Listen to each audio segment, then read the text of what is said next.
Assalamu alaikum class. So let's start the topic of cell cycle. The sequence of changes which occur between one cell division and the next cell is called cell cycle. वो changes sequences के अंदर जो cell division के दौरान में होती हैं उनको हम क्या कहते हैं? उनको हम cell cycle कहते हैं. It has two phases. Interphase, which is the period of non-division, and M phase, which is the period of cell division. Interphase के बीच में डिवीजन नहीं होती, पर जो एम फेज होता है उसमें हमारी डिवीजन होती है.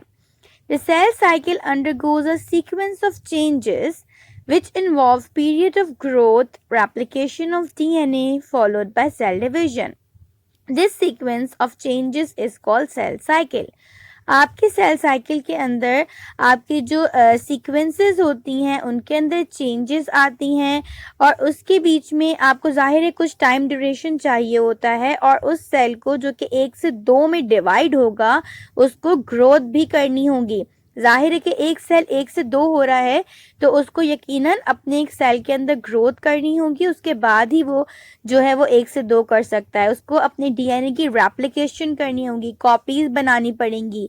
कॉपी बनाएगा तो जब भी तो दूसरे सेल में वो कॉपी ट्रांसफर करेगा, वरना वो अपना जेनेटिक मटेरियल तो पूरा ट्रांसफर नहीं करेगा. उसकी कॉपी बनाएगा और फिर दूसरे सेल में उसको ट्रांसफर करके सेल को डिवाइड करेगा. This sequence of changes is called cell cycle. First heading is interphase. The period of cell cycle between two consecutive division is called interphase. Cell cycle होता है, इसके बीच में 2 दफ़ा consecutive जो है वो division आती है, लगातार 2 division आती हैं. उस 2 division को हम interphase कहते हैं. It is a period of growth and synthesis of DNA. क्या होगा? इसमें ग्रोथ होगी, डीएनए की सिंथेसिस होगी, डीएनए जो है वो बनेगा. During this period the cell prepare itself for the M phase. जब सेल जो है वो ग्रोथ कर रहा होगा, डीएनए की सिंथेसिस हो रही होगी, रेप्लिकेट हो रहा होगा, कॉपी बन रही होंगी, तो इसमें अपना जो हमारा सेल होता है वो अपने आप को प्रिपेयर करता है कौन से फेज के लिए? एम फेज के लिए, जिसमें माइटोसिस वगैरह होती है. ठीक है. The interface is further divided into 3 सब phases: G2 phase, S phase and G1 phase. ठीक है. तो ये मजीद 3 फेजेस में डिवाइड है.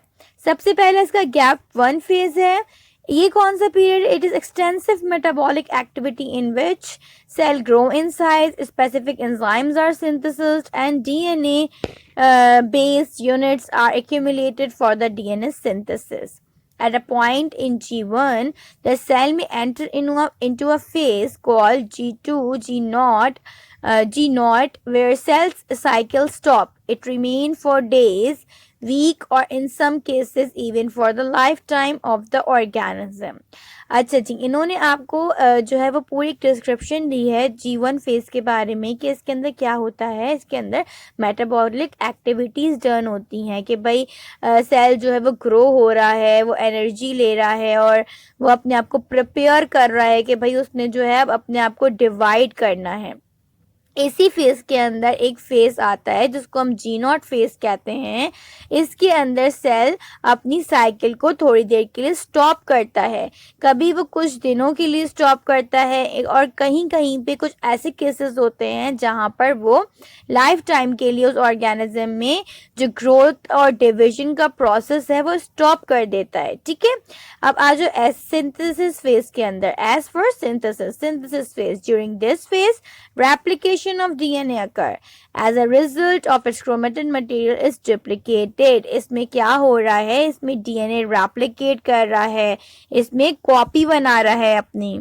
तो हमारा डीएनए क्या होता है? उसकी कॉपी बन जाती हैं ताकि जब सेल डिवाइड हो तो जो डिवीजन हो उसमें भी एक हमारी जेनेटिक मटेरियल की कॉपी उसके अंदर भी मौजूद हो. तो एस फेज के अंदर डीएनए की रेप्लिकेशन का जो प्रोसेस होता है वो होता है और हमारा क्रोमेटिन मटेरियल डुप्लीकेट हो जाता है.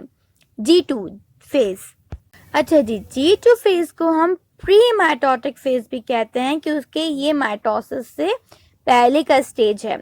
The following changes occur during this phase: cell grow in size, cell organelles are replicate in number as well as enzyme required for cell division, also synthesis during this phase.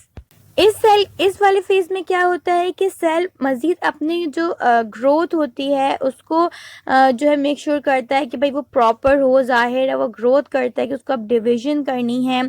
और इसी तरह cell के अंदर के जितने भी organelles होते हैं वो भी रेप्लिकेट होते हैं, और वो तमाम एंजाइम जो माइटोसिस के जो फंक्शन है उसको परफॉर्म करने के लिए नेसेसरी हैं, वो सारे जो हैं वो उसकी सिंथेसिस होती है इस फेज के अंदर। क्योंकि इसके बाद अब जो फेज आएगा वो हमारा कौन सा फेज आएगा? माइटोसिस आएगा। Thank you students.